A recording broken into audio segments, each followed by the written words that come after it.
Greetings, everyone. I am the Reverend Jill Olds. I am the director of the Yale Youth Ministry Institute here at Yale Divinity School. The YMI is very pleased to welcome all of you to today's gathering entitled Social Media Smarts, Helping Youth Use New Media in Positive Ways for Good Mental and Spiritual Health, with the Reverend Dr. Angela Williams-Gorell. If this is your first event with us, welcome. If we are well known to you, welcome.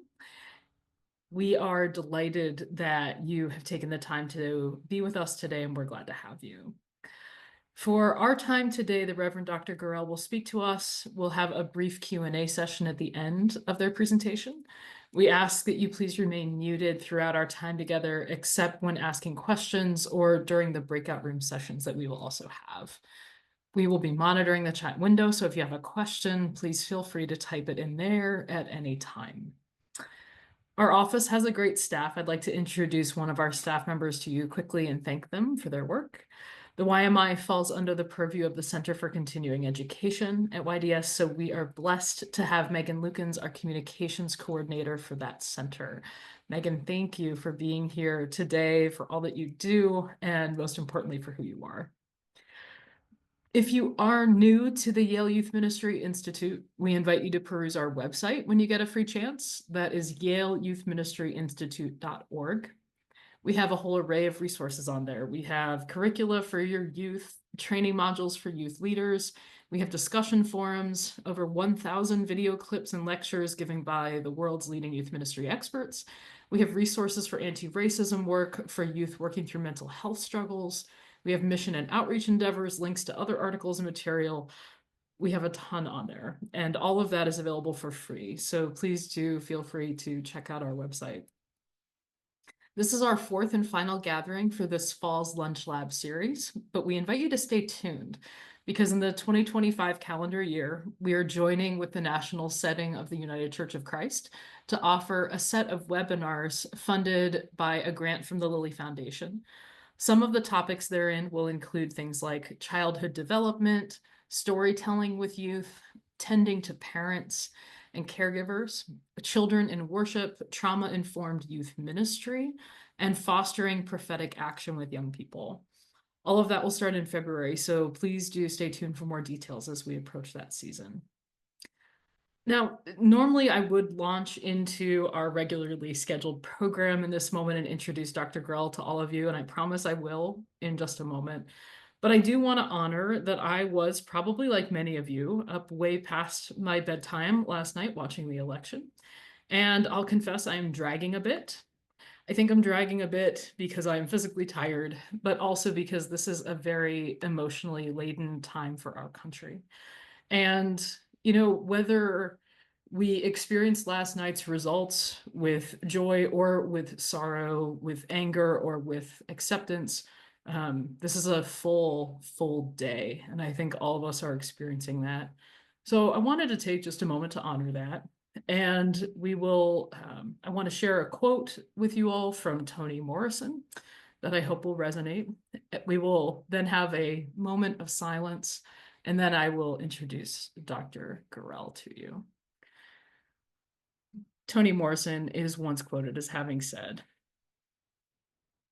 "Sometimes you don't survive whole. You just survive in part. But the grandeur of life is that attempt. It is not about that solution. It is about being as fearless as one can and behaving as beautifully as one can under completely impossible circumstances."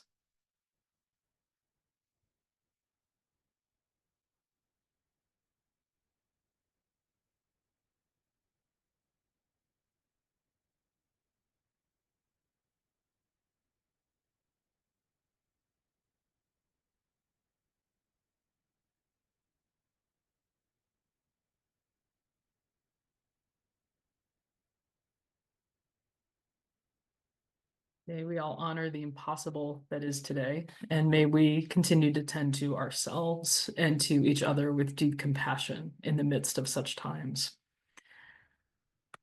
I would now like to turn with my great pleasure to introduce you all to the Reverend Dr. Angela Williams-Gorell.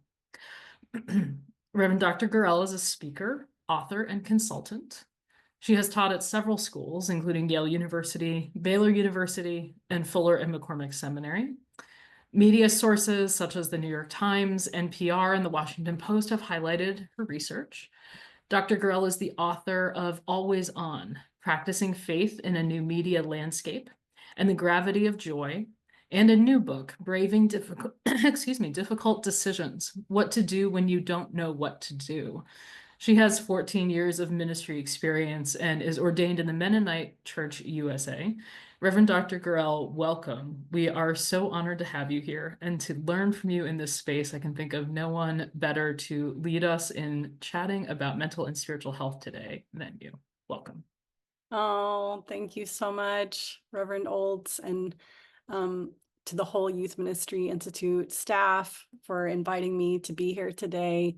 Thanks to all of you for being a part of this conversation today. We are eager to let you to talk to each other. So I'll share a bit, talk to each other, share a bit, talk to each other for a few minutes, share a bit, do a large group Q&A. I'm going to try to share my screen with you. Let's see. Okay.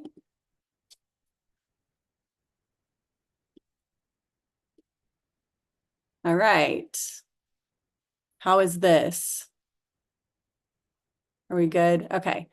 So today I'm talking about how to care for young people in the new media landscape. But everything pretty much that I'm saying today also applies to adults.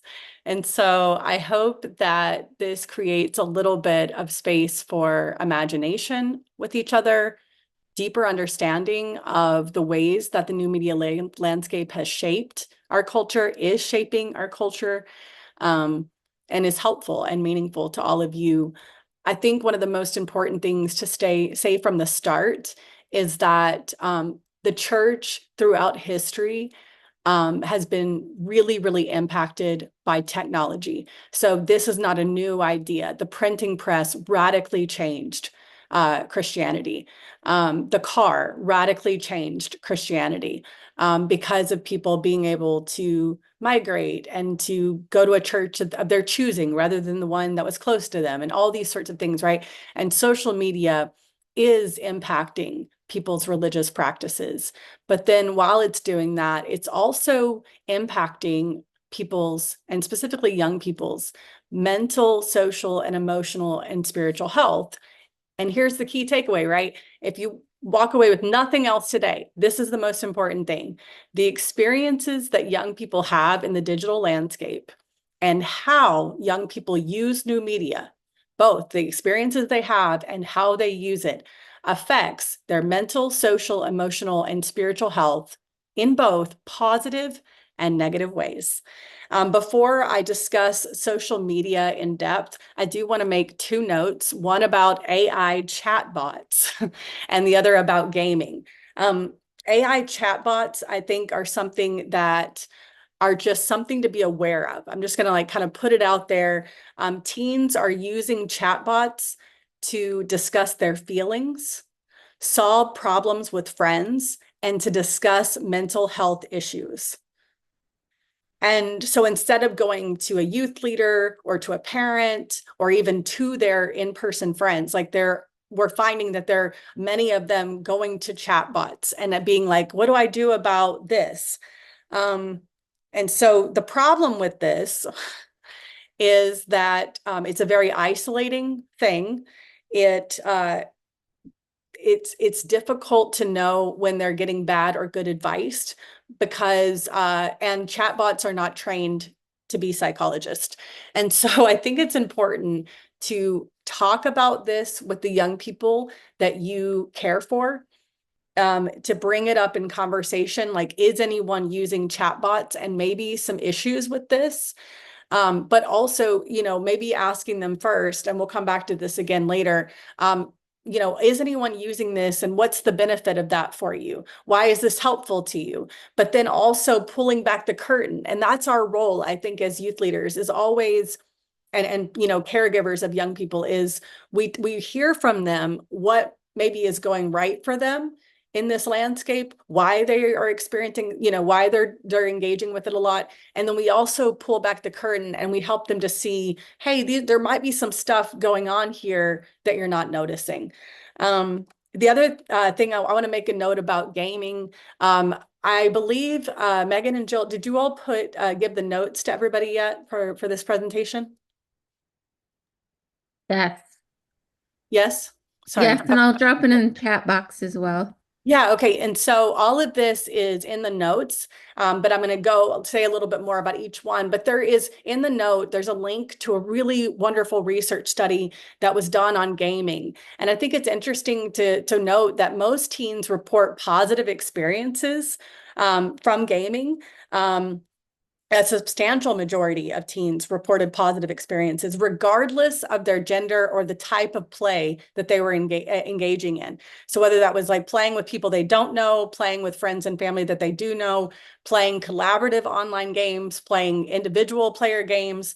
But some do report loneliness and so I think that the most important thing that they're trying to say is that we need to ensure that gaming is a complement to in-person social interaction rather than the sole or main form of social interaction for our young people. So it becomes something that contributes to loneliness when it becomes the sole way that they're interacting with others, or even the majority way that they're doing that. And so hopefully that's helpful to all of you. But you can see there's lots of really good things. If you have a lot of young people that game, then this report will be really great for you to dive into. Young people's favorite social media platforms right now, and in this order, are YouTube, the most popular, and it has been since its inception, TikTok, then Instagram, then Snapchat. The use of and experiences with social media that young people have both nurture and inhibit their well-being in the following major ways. And so hopefully you'll see that this is occurring on a spectrum, but these are the benefits and the challenges of social media. And you'll see the benefits on the left side and the challenges on the right side. And it's very important. This is why it's such a nuanced thing. It's not all bad. It's not all good because of this, right? These are the ways that it both nurtures and inhibits their well-being. It can create a lot of social support for young people, but it also can help them make them feel really lonely. It can create body positivity, body satisfaction when they post something and get a lot of support, energy, feel good about themselves. And there is like a body positive movement online, but it also can create body image issues. It can nurture social connection. It can nurture social comparison. It can nurture admiration. It can nurture jealousy. It lifts up self-expression. That might be the major thing that social media I would say social connection and self-expression are the two big selling points of social media. At the same time, and especially in the political landscape that we are living in today, it also there's a lot of self-repression that we're seeing happen as well. Suppression of feelings, of ideas, of desires, trying to avoid conflict and maintain relationships and fit in. Also, we see here that it can really be a place where we can practice mercy or compassion, but it also is a place where we embody hurtful judgment. In fact, Mark Zuckerberg, when he created Facebook, this is a very difficult thing to say to all of you for me, but when Mark Zuckerberg created Facebook, the first thing that he did, if you all don't know the history of Facebook, is he, put up photos of people and wanted everyone to say what they thought about this photo. And it was just like fire. It just caught on immediately and Mark Zuckerberg said he realized we love to judge other people and that he could create a platform based on judgment. Also, as we've seen in recent weeks, it can be a place where we embody kindness and a place where we embody meanness. and a place finally where we embody humility. And I would say meanness in terms of hate speech, bullying, trolling, huge problems in the social media landscape. But then kindness, we see GoFundMe, we see, people experiencing wars or extreme climate events and people rallying around them and helping them. And then also we see humility and hate. Okay, so next, this leads to what they're experiencing and how they're using social media leads to self-esteem versus insecurity. And so these are the sorts of things I would be looking for as a youth leader, as a caregiver of youth. Is this really nurturing their self-esteem, or am I seeing more insecurity in this young person? And I think it is particular to the young person and the kinds of experiences they're having online, and again, how they're using it. Am I seeing this nurturing more love for this young person, or am I seeing fear? Am I noticing a lot of stress reduction for them? And young people will say, it helps me de-stress. Especially all the humor online, videos, like memes and GIFs, it helps me to laugh and not take myself so seriously. Others would say it creates a lot of anxiety for me. I feel anxious about notifications, needing to respond to messages. I feel anxious when I post something and I don't know how it's going to be received. I feel anxious when I post something and no one likes it. No one notices me. I feel anxious when I scroll and I see how much suffering there is in the world. Another thing, right? Am I noticing hope or optimism that's being nurtured here, or am I noticing that it's really cultivating more of a depression in the young people or young person that I'm serving and caring for? And then finally, joy versus despair. Am I noticing that it is if a young person is feeling really social media, if they're saying something like, I feel really supported online, it helps me to connect with my friends more, it's really funny, it helps me de-stress, then they're going to be more on the joy side. I'm seeing the good that it does in my life. If they're saying things, if they're thinking about suicide, if they're thinking about the world is meaningless, the world is suffering, there's really not much we can do about it. It's hard to see that the world is good. It's hard, we live in a post-truth world. What is true? Is there anything that's true? Where is my life going? Why am I not as happy as other people? Those are obviously demonstrations of maybe a sense of despair in their life. This is the other most important fact in my presentation perhaps today, and that is you do not need to be a tech guru to help young people flourish in a digital landscape. And I mean, if that's not some good news for today, I don't know what is, right? You don't need to be a tech guru. Your teaching and preaching can create a brave space for young people to share their stories about their experiences online. Give them time to reflect alone. And then I think when you bring them together, you're going to see when they share their experiences, what you need to minister to and what you can lift up.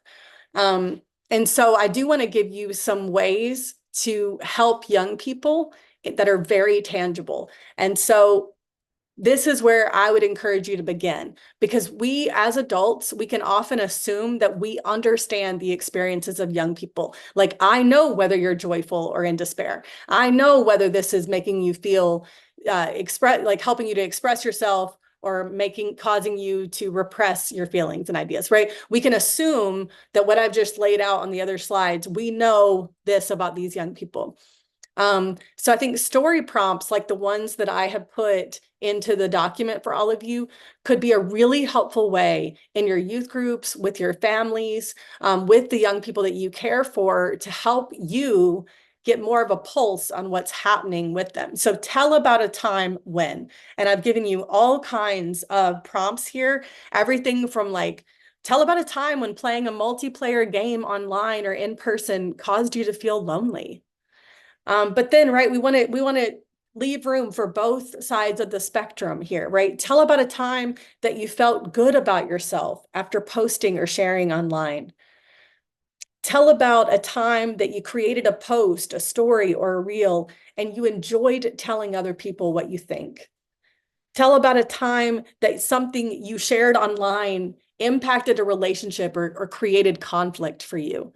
So, and then the idea is as they share this story to say, okay, tell us more. Or what I hear you saying is this. Is that right? And teaching them how we're modeling to them active listening, presence. We're modeling to them how to have meaningful conversation with each other, right? And oftentimes, if you have this one, and I like to tell young people and my students all the time, what Bell Hooks says, which is there are no, and she has passed away, but what she says, which is there are no safe spaces, only brave people. And I really like that because I think sometimes we overpromise on the safetiness of any space, but I think that when we say to young people, this is a brave space. And as you share yourself, I hope that you will hear other young people also sharing their experiences, and then we can support each other, we can lift each other up. Story sharing helps young people to feel connected to each other, to feel heard, and to both reflect on their sorrows and their joys. And I think that this kind of consistent story sharing over time will really help you to discern the pastoral care for the young people in your ministry that is needed. And so that's why you don't have to be a tech guru. It's basically just keep doing the good pastoral care work that you already know how to do. And so I want to stop for a moment and just ask you to talk with each other, invite you to share with each other what's one thing that really sticks out to you from what I've shared so far. One thing that you're like, that's sticking out to me. I'm thinking about that right now. And perhaps this is why. We're going to give you about 10 minutes to do that. I think is it most people back? It's hard for me to see because I'm sharing my screen. Jill, can you tell that most people are back? Whenever I'm going up. Okay, thank you so much. I hope you all had a meaningful conversation with each other. When I look at Pew Research and also other research studies that have been done with young people, there's two things that really stand out that they want help with. You'll notice here that they don't want to be told it's harmful, avoid it at all cost. Because I think they understand that new media is just something that we all need to live with. And when I say new media, I mean, it includes social media platforms and gaming, but also it includes devices like our smartphones and our laptops, and also streaming, Netflix, podcast, all of that sort of stuff. So the three things that youth really want help with, and 1 in 3 are the most, I think the majority of youth really want help with. Two, that we're seeing this more and more show up in the data. How do I deal with disagreements and drama online? What do I do when I see inappropriate content online? And what do I do when I feel excluded online? How do I deal with feeling excluded? And so I want to offer something that is on your sheet there, which is, I think it could be good to put them into small groups. And maybe you do this on during 3 different youth gatherings, whether it's Sunday school or youth group or your family or whatever, but putting them into small groups and asking them to reflect on one of the questions together and think about how they could respond or give examples of how they have figured out what to do. I think this is very empowering of young people to help them to realize you have resources among each other, like talk to each other. How have you dealt with this? And then also, even if they get together and they're like, I have no idea how to deal with being excluded. It's just like, it happens to me all the time. They realize I'm not alone in feeling excluded. I'm not alone in feeling the drama online. But also it does get them critically engaging with each other and with these concepts, thinking, okay, how does my faith have anything to offer me here? Us here, how might we deal with these things in ways that don't diminish our wellness, our well-being, but actually nurture it? And then you can have a large group discussion with them, like where you're like, hey, every small group report back, or hey, what are some of the best ideas that you heard when you all were talking with each other? Like we'd like to all hear those things. And then finally, I would encourage you, that's when you bring in your thoughts as the youth leader or the thoughts of the different youth leaders in the space. Because maybe beforehand, you all have done your homework and you've realized that I just want to make sure everything's good. Okay, sorry. I didn't know if Megan, if we could make sure everyone's muted.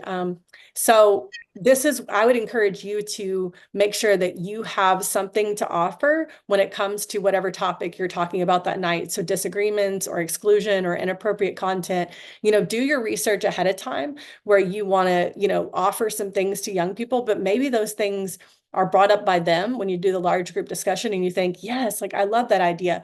But also maybe you realize, oh, they really need some guidance here, and this is the area they need guidance in. I also encourage you to integrate faith into the conversation, of course, as much as you can, because I think it's tempting to believe that our faith is old and new media is new. And so what can our faith, especially for young people, like, what can it say about this? This is where we teach them critical reflection and theological thinking. We help them by asking them to, for example, and it's all in your PDF there, I think, can you think of a Bible story where people disagreed with each other? What happened? How might our faith help us to deal with drama in ways that are good for us and for our friendships or our relationships with our family members? And so you get them talking about their experiences, and then you get them reflecting on how their faith might have something to say to their experiences and guide them in the way forward. Or in relationship to the second theme there, when we make mistakes and watch things that are inappropriate, how does God help us?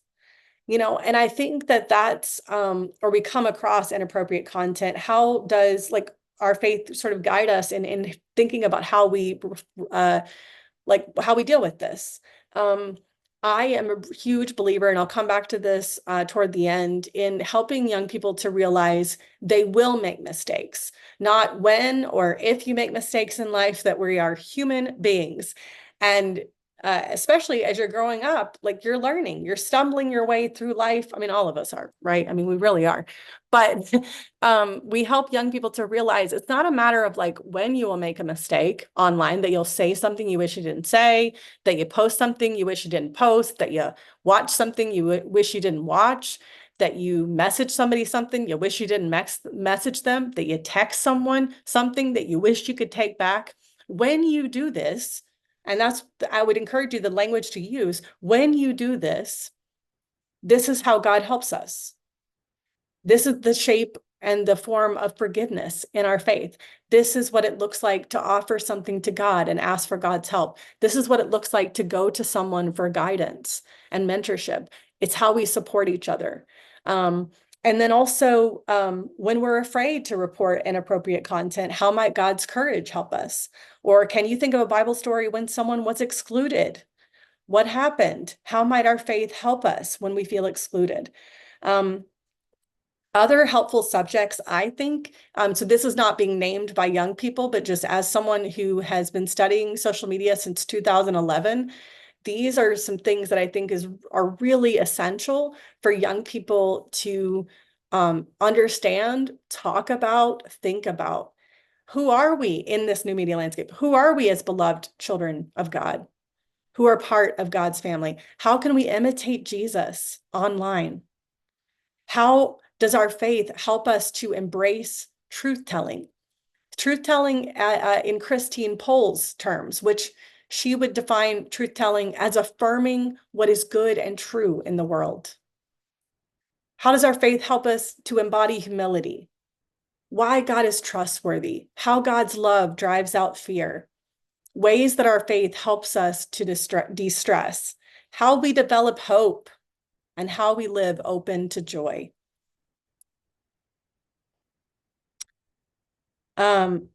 I think ways to help people with these subjects. So these subjects that I've just named, I'd like to offer some concrete ways to help you help them with these subjects. One is to invite youth to try certain actions between youth gatherings and then report back, like how this went for them. And so you could say, okay, for this next, maybe you meet every 2 weeks as a youth group. or, whatever on a Sunday morning, whenever you meet with them, pause when agitated or upset online. Like, just try to, like, for the next couple of weeks, or the next week before we gather together, I invite you to try to make it a practice that whenever you get agitated or upset, and when you're reading your email, your text, social media like news feed, pause. Like, what does that do for you? And then let's come back next week and talk about that. I mean, these are just possibilities, but you could come up with so many, right?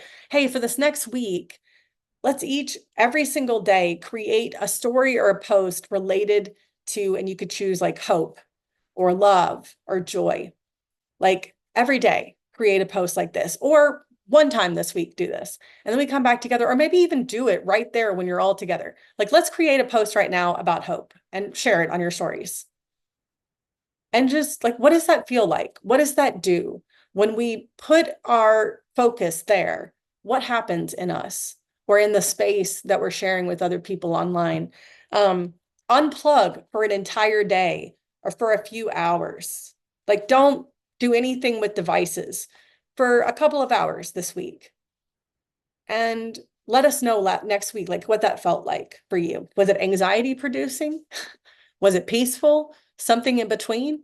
And then even if it's anxiety producing, like, why? Why are we afraid to not be around our devices? What's happening here?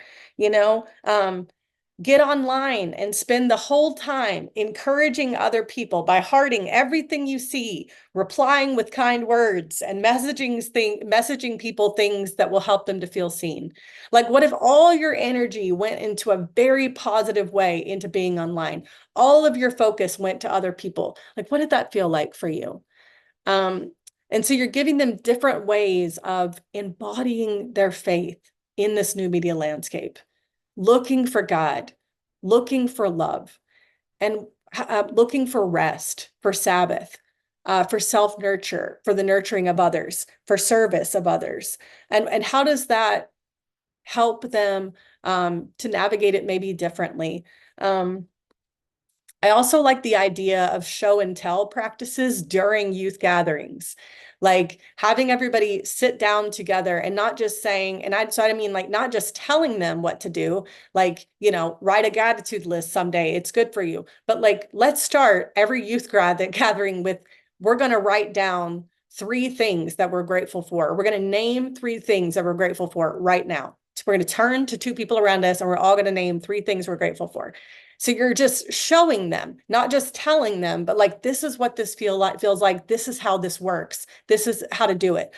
Truth telling. You pick a different youth every single week and you have youth leaders share what they see in them, name their gifts and the good qualities in them.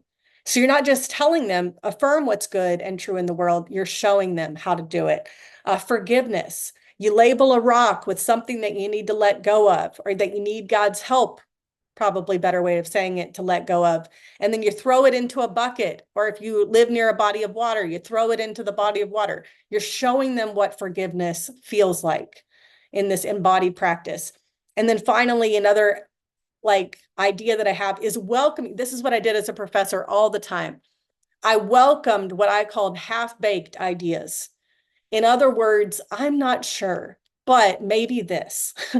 I think there's a tendency in churches, in youth gatherings, for there to be a pressure among young people and adults, quite frankly, to get it right and to get it right the first time. And so we want to welcome in our young people's, like in the spacing of youth gathering, like half-baked ideas. Like, I haven't really thought about this much yet. I'm not really sure about this. Maybe it's like this, maybe it's not. But this is like a half, and the more that you use it, the more they'll use it. Because trust me, it's at the beginning of a semester when I'm teaching, I will use it. And then like it's halfway through, they're like, Dr. G, this is a half-baked idea. And I'm like, great, we welcome that here. And then I encourage you to start gatherings with, and this is I'm borrowing from the Quakers and Howard Thurman here, centering down. It's a way of grounding ourselves in the presence of God and in the present moment. And I have given you a whole host, a whole list of ways to do this, how to center down. And I encourage you, when you bring in people into a gathering space, to start with some way of centering down. Let's be present to the presence of God and to one another. So there's all kinds of ways to do that. We're now going to go to breakouts. Again, this is the second breakout. Then I'm going to share a little bit more, a few more ideas with you, and then we'll do some Q&A. What is one thing, and you'll notice I'm all about the one thing because we want to just try to make it easy on ourselves right now. What is one thing you've done that has helped youth to navigate the digital landscape well? Or one thing you hope to do soon? This is an opportunity for us to learn from each other. All right. So I did see in the chat when we were on in breakouts that someone was asking, how do we do this when we're one-on-one and with a young person? And essentially it becomes, I think, more of a conversation rather than just, hey, I'm guiding you in a discussion about this. So any of all the things that I'm sharing, I think you can do in your household or with a young person that you're doing pastoral care or mentoring, doing pastoral care for or mentoring. And so you can teach them ways, for example, of centering down, like, hey, have you ever thought about this? Or you can teach them how to practice gratitude. Or if you know that they're going through something, you can teach them about forgiveness and go to a body of water and write something on a rock and throw it in there with them. So a lot of what I'm offering, having dialogue about, maybe stories in the Bible that you think could encourage them, or that, all of that I think can happen. It just happens more naturally and organically. And you just kind of keep all these things in your tool belt. And so rather than, when you're the leader of a youth gathering, these are all ways that you can hopefully things that you can implement into your youth gathering over the next year that'll be helpful. But otherwise, when you're one-on-one with young people, all of these things can still be ways that you help them, but in a more organic way. I am going to now share with all of you the do's and the don'ts of the social media, of a social media engagement. This comes, like I said, I started studying social media when I was a doctoral student in 2011 and also a youth pastor at the same time. I did youth ministry for 14 years as my full-time job. And so when smartphones started showing up in youth group, I realized maybe I should dedicate my doctoral studies to thinking about the social media landscape and its impact on young people specifically, and more generally, our religious practices and our sense and our identity formation. So, but over the years, what I've really noticed that is the most sort of pressing concern of parents and youth leaders is that no one gave them a guidebook for young people. And so, when we all, for example, were getting our driver's license, there was a guidebook and there was somebody to guide us. And then when we're trying to teach someone how to drive a car, we have a sense of what we're doing because somebody else taught us. But many of us have entered into this landscape without any guidance and no one really saying, these are the things that you can do that are life-giving, and these are the things you can do that are life-taking. So if you are mentoring a young person one-on-one or running a youth gathering, I think that you don't want to teach them this stuff all in one night. You don't want to teach them even all the do's or all the don'ts in one night. But what you want to do is slowly over time teach them a few of these at a time. And maybe you do a presentation one night on the whole thing. And then you keep coming back to several of them, one or two at a time over the coming year or two. Whenever I teach the do's and don'ts of social media engagement to young people, like light bulbs go off in the room. It's like, boom, okay, that makes sense. And so the do's of the social media engagement, do these things. Oh, sorry, I have them on my notes here. Okay, participate. It has been shown in research study after research study that the more you get online and participate, you reply, you message people, you post a story, you share, you create content like a cool video with music, the more you feel connected to other people. And the more you get online and just mindlessly scroll, which is a don't that will, I'll come back to, right? The more that social media nurtures anxiety, depression, loneliness, jealousy. So it's all about participating. Self-repression doesn't do anything good for your mental, spiritual, relational well-being, actually. And so it's all about expressing yourself and then knowing what to do when people disagree with you or hurt your feelings or troll you online. Okay. So another do, rejoice with those who rejoice, mourn with those who mourn. I tell people all the time, those are the glasses that I use when I get online. Those are the glasses I wear. Who can I rejoice with? Who can I mourn with? And if I shape my social media engagement around that, I have a much better experience than if I do anything else, really. Like, who's having a great day? Who's celebrating a job they got accepted into something, they're in remission from cancer. Like, who can I rejoice with today? And then who can I mourn with? Who is sharing that they lost a loved one, that they got fired from their job, that they just got diagnosed with a chronic illness, right? That I can say, hey, I am praying this kind of prayer for you today. Or if you know them well, texting them, going the extra mile, And so I tell young people, put on those glasses and look for that in the new media landscape. That will shape your experience in a healthier way. Also, teaching them how to affirm what is good and true in the world is so important, especially on days like today. We all walk around with a flashlight. What are you looking for? I ask young people. What are you looking for? Are you looking for the good? Are you looking for the true? Are you looking for justice, for beauty? Are you looking for the things that God cares about? If you are, like, you will see them. If you're looking for things to complain about, to be angry about, to call out or whatever, like, you're going to find them. So where is your flashlight? What is it looking at? Be interested in giving recognition and affirmation to others rather than seeking it yourself. And so we have to teach them this, like, how do I make my social media experiences about recognizing and affirming others? And what happens is a natural side effect of that is that people tend to then recognize and affirm you. Like, there's a mutuality in it. But if I get online every day, like begging the new media landscape to affirm and recognize me, like, that is just a recipe for feeling horrible about myself and about my life. Also, do have a life-giving content creation schedule. This will make you sound like a tech guru.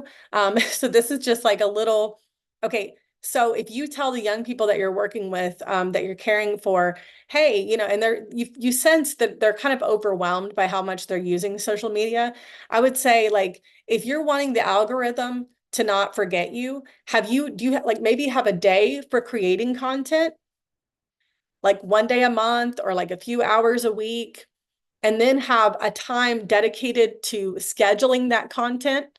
And that's the thing, they can schedule content for TikTok, for Instagram ahead of time. And YouTube, you can schedule content to release at it whenever you want it to. And so the algorithm won't forget them, even if they go away from social media for a few days, if they've scheduled out content. Snapchat's another thing because they want you to be on there every 24 hours. But even then, they can post something, share it, and then come back. It could be very quick, in and out. And so encourage them to have times that they dedicate to engagement and times that they dedicate to, that's the next one, unplugging. We have to help each other to figure out when is a good time to unplug from new media, especially when more and more schools are encouraging them to use it for homework. So what do we do? So maybe in our household, we do it whenever we're eating a meal together. We all just and it requires us to do it too. We all just put our phones somewhere else. Or in our household, or in your life as a young person, like, maybe there's 1 week of the summer that you just totally unplug. Maybe there's a holiday each year, you totally unplug. So what is that rhythm? Helping young people to discern when's the best time to have that rhythm of disengagement in their life, and to help them to know. And again, this is show and tell. Like, hey, in youth group, we're gonna not have smartphones on this day. during this time of the year, during whatever. You're showing them how to unplug and let it go and then come back to it. Also, right, some do's of the social media landscape are related to pauses, and I've listed them here, right, on your on your PDF. Pause every once in a while. Am I being judgmental of myself or others? And if so, maybe I need to get offline and do something else. Or should I report this person to the platform and to an adult I trust? Like, this person's not doing good things. Do I need to do this, like to report this somehow or in numerous ways? And then this is the most important thing that I maybe am sharing in the do list.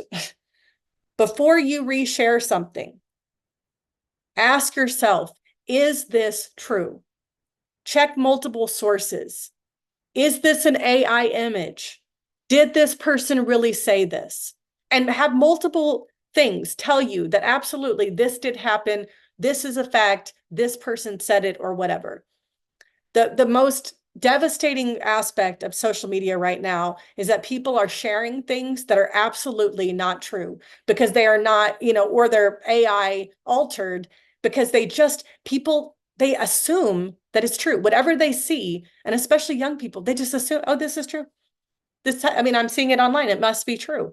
As if like they've Googled and anything they Google is true, And so we have to teach them, rather than assuming it's a fact, questioning anything that they see.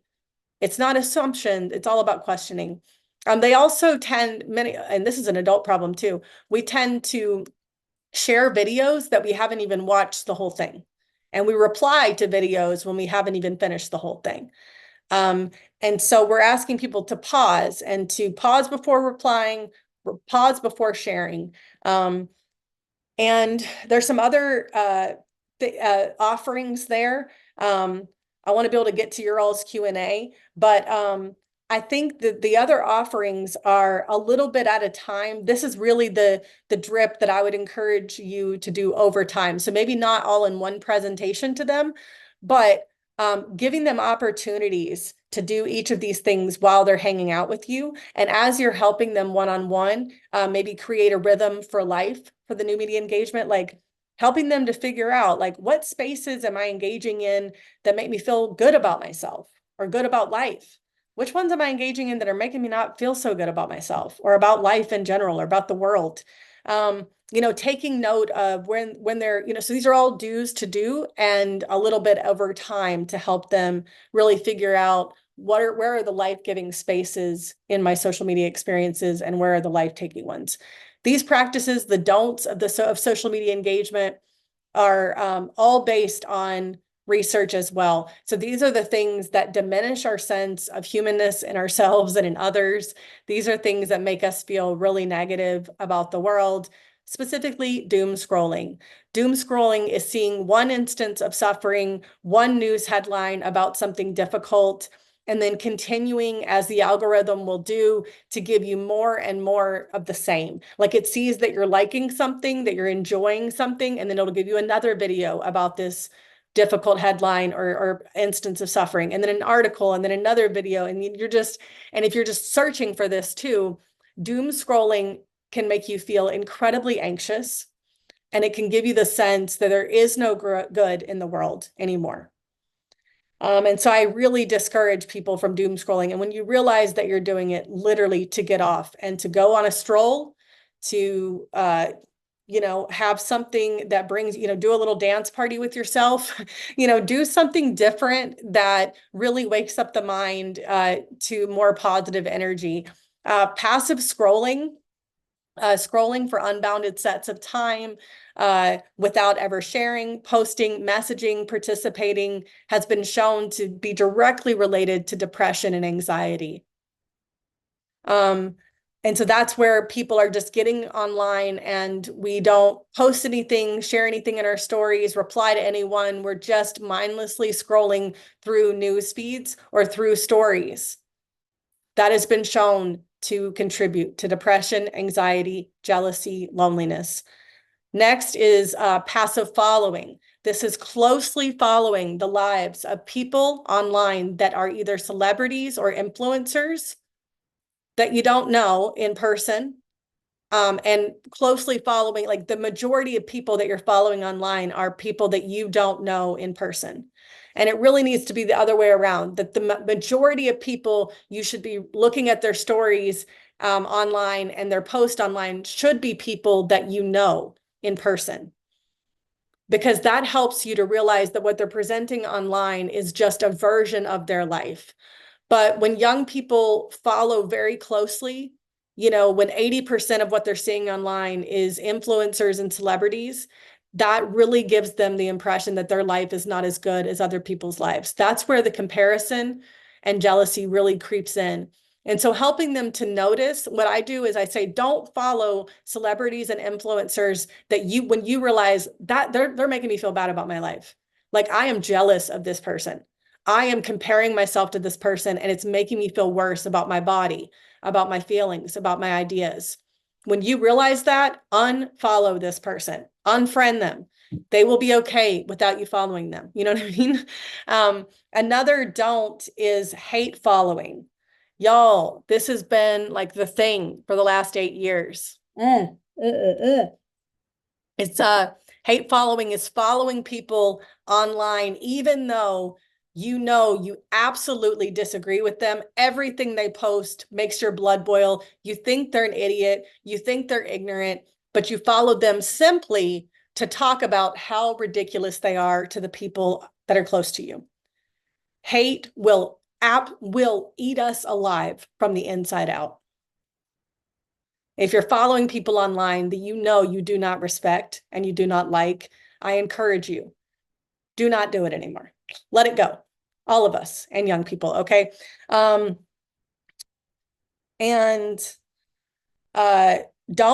tackle mistakes quickly. I told you I'd return to this toward the end of this presentation. Don't tackle mistakes quickly or alone. And I would go as far as to say to the young people that you care about, one-on-one or in a gathering, when you make a mistake, like sharing a picture you wish you didn't share, saying something about someone that you wish you didn't say, laughing at somebody, trolling somebody, shaming someone, and you want to take it back, don't tackle that alone.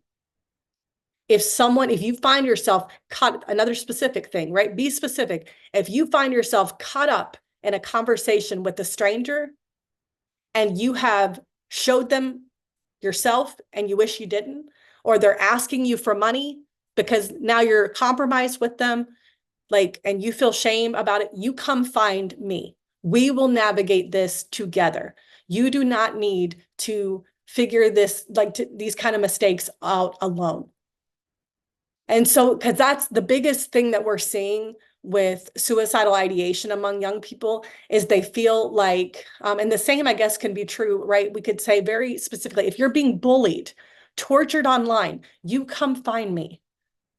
Because these are the two reasons that young people die by suicide because of new media. They feel incredible shame and they've been bullied in some way, or they get into a situation that they think, I will never, ever be redeemed from this. I will never figure this out. I have done a horrible thing. I am now being, I've shown something that I shouldn't have shown. I'm caught up in this situation that I can't undo. And it's absolutely, we have to tell them again and again, don't ever think that there's something that you can do that God and me can't help you get through. Okay. And then don't let them tell them, don't go to bed with your phone. Don't go to bed with your phone. And I encourage you, if you got young people who live with you, and also if you're a youth leader and you're ministering to parents, caregivers of youth, whoever they are, you can use something like Google Family. You don't even have to take a phone from a young person. Google Family, if you put it on all the phones in your house, you can turn the phone off of your young person whenever you want to. So you can say, it's 9 p.m. Your phone gets turned off every night at 9 p.m. Maybe Sunday through Thursday at 9 p.m. Your phone gets turned off and it don't turn on till 9 a.m. the next morning. You know what I mean? And so you have the power to do that. And I encourage you to do it and to encourage people who are caregiving for young people to turn off those phones, because sleep is critical for working against depression. Okay, it's critical for working against depression. And if they're getting notifications all night long, they're not getting that good sleep that they need.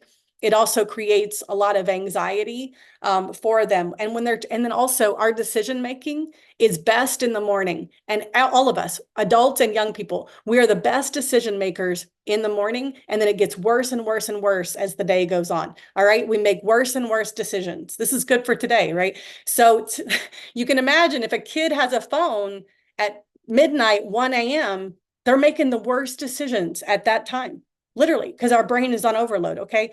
And then last, I encourage you to encourage them, don't leave on your notifications for all these platforms.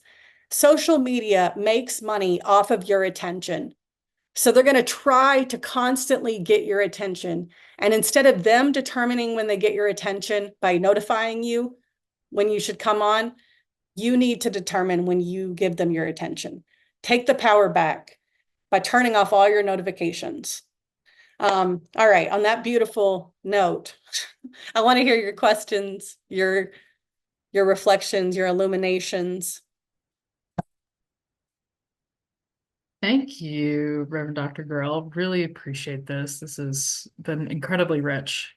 Folks, I'm keeping an eye on the chat. If you have a question, please put it in there and we will get to it. If we do not get to it today, Reverend Dr. Girl and I have an upcoming time where we will have a Q&A together, a little interview time. So please, if we don't get to it today, just so you know, it is coming. But I have a few to get us started. So, Reverend Dr. Grill, I appreciate your approach, which really involves, if I'm getting you right, focusing on getting into youth's head a way to create an ethos for their engagement with social media, right? And Yeah. can I ask how you respond, getting this out of the way first, respond to those who come at this a bit differently, who espouse more of a, for lack of a better word, an abstinence method regarding social media and youth?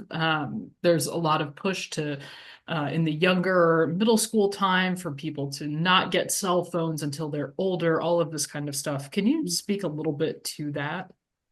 Yeah, I mean, I absolutely respect people who in their household say, um, and and if I'm talking with parents and I'm the youth leader, I think it really is on a household by household basis how you want to do this. But for me, it's not a matter of when so much, like it's not, for me, it's more important that you slowly teach young people over time how to engage with the new media landscape in ways that are life-giving rather than life-taking, both for them and for other people, then exactly when you do things. So whether you introduce a smartphone in 6th grade or in 10th grade, you introduce an iPad at this age or at that age, or a laptop at this age or that age, the most important thing is that the moment you introduce it, drips. It's about like a little bit at a time. Okay, so I'm allowing you to start texting your friends and your family.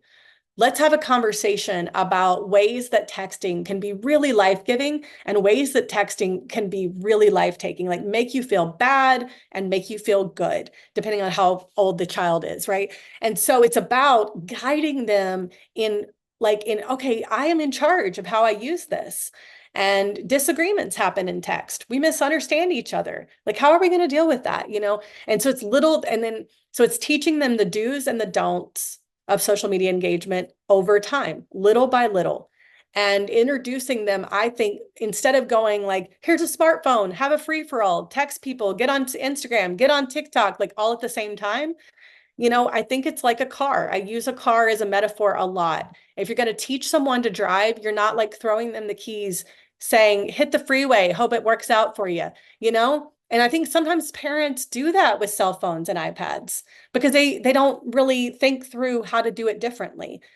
With a car, what do? We go to a parking lot, a deserted parking lot, and we teach them. We sit in the drive, we're like 10 and 2, mirror check.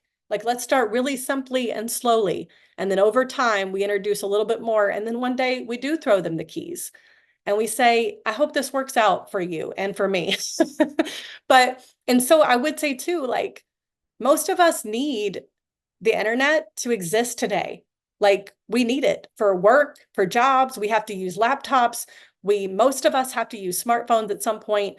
So if we have to, how do we help them to do it well? That's really wise. Thank you. Yeah. Yep. How do we not ignore the world in which they live, right? Yeah. But honestly help them navigate it slowly but surely. Yeah. Mm-hmm. Request from the chat to take down your screen so that they can see Oh, you a little bit better. okay. Sorry about Thanks for that. that. Great. Great. Well, Um, this is a bit of a follow-up to what we were just talking about. Callie asked, with such diverse perspectives on phone and social media usage when working with so many different families, how do we share information with parents and caregivers that shares important info without judgment?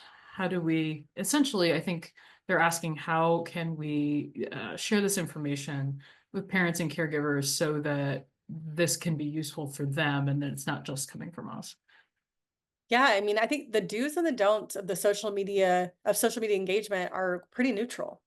Like they're not really controversial. When I present them, there's no like I've never had a parent or a caregiver be like, no, they shouldn't do, you know, they need to be doing that. Like doom scrolling is good for them. You know what I mean? Like normally when I throw this out, they're like, yeah, that makes sense. That doesn't feel like it doesn't feel good. And, and then when I tell them the do's of the social media engagement, they're not like, no, don't get online and rejoice and mourn with people. If anything, the only pushback I get sometimes is, oh, but if they're talking to people online, that might make them, or if I tell my son, like, don't talk to anybody. Like this was one time when they're gaming, I tell them, don't ever talk to anybody. You can only play the game. And I tell them, but actually like talking to other people is a critical part of adolescent development. Like learning how to communicate with others.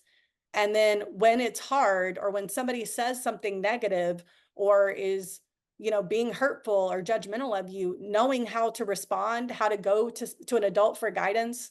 These are essential principles for becoming a healthy adult. And so I tell them like, this is all about, yeah. So it's like, it's very natural to want to communicate with other people online and especially their friends, because it's what it is to be a young person. It's like, I want to talk to my friends, you know? And so I would start with just like maybe in your newsletter or your video links, start with like, hey, I'm going to do a series on the do's and the don'ts of social media engagement. And then like the first do is this, and then maybe you present it one little blurb in your newsletter and you're like, I'm going to, share these slowly over the coming weeks. Yeah. And so I think if you start with the do's and the don'ts, then it's not really telling them exactly when their kids should get a cell phone and whatever, but it's more neutral than that. Yeah. Yeah.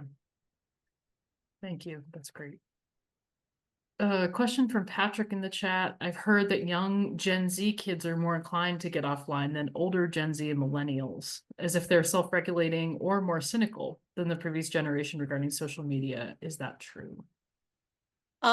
So I think when they say they're getting offline, I would say that what we've seen is a major, major shift from young people posting on social media, and then instead viewing it as entertainment. And so on the one hand, yes, they're using it less in that they're like not posting on Facebook. Even if they have a Facebook, they like post every 3 years and it's like, hey, I got accepted into college. You know what I mean? Like that's what young people are doing with Facebook. It's just like a mile markers. But even on Instagram and TikTok, we're seeing them post less and less and instead just view things. And so it's more like a streaming platform for them. So YouTube, TikTok, and Instagram are literally being used like a television. Like they're just looking at a lot of stuff. And so on the one hand, that's good for them because they're not being trolled as much probably when they're not posting. But on the other hand, as I've talked about in the presentation, it can lead to depression, anxiety, loneliness, jealousy, and feeling bad about your life. And so we have to help them to understand that just taking in copious amounts of information and videos is not good for your soul all the time. And so when you realize like, oh man, I'm scrolling today, I'm feeling pretty depressed. I'm feeling really jealous. We have to help them realize like, let's pause. I'm feeling really judgmental of myself, of other people. Get off and do something else. Get online for bounded sets of time. And so, yeah, my friend Kyle pointed to somebody's recent work too, that was saying that, social media has become way less social in the last year and more media with a comment section.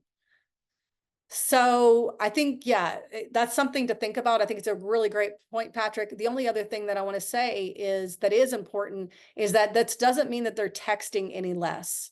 They are texting like wild. You know what I mean? They text all the time. And so texting really is related. I think it's important. That's why this thing around disagreements, inappropriate content that's being shared with you, and then feeling excluded, texting, a lot of that can come up in texting as well. So I would encourage you, even if they're not on social media platforms a lot, or if they're like, I just use it to watch stuff, you can still talk to them about a lot of the things I'm sharing today. I hope that helps. I'm Yeah. reading more chat. Yeah. Yeah, a couple comments in the chat. There's a question here about what age is good or safe for kids to start using smartphones. And I've also sort of tangential question received the query privately of, how many hours are we looking at for screen limits and things like that? It's a common question. So yeah, can you speak to that? Yeah. So this is both of them are very, very nuanced. This is not, a lot of people want the answers to these two questions, and it's so contextual. If you have a child who is on sports teams, or like sometimes it's actually the external environment that determines whether they need a phone or not. It's like if they need to be able to be in contact with adults and they need a smartphone and it can be for both reasons, like they have a lot of after school activities and their parent wants to know where they are and keep in contact with them. Or if the parent works 2 jobs and they need like to know where, so the context matters a lot. Like at what point is this person on their own a lot and I need to be able to communicate with them. And so it's really, that's why there's not a straightforward, like, this is when it's the best time. It really is a matter of teaching them to use it well. Come to you when they have mistakes, put boundaries on it. If social media to them is entertainment and talking to their friends, we have to ask ourselves, is this a time to be entertained or to talk with your friends? No, it's a time to eat together. No, it's a time to do your homework, only using your laptop to do your homework. It is a time to pray. It is a time to go to church. It is a time to be at soccer practice. It is, it's not a time to talk to your friends or to be entertained.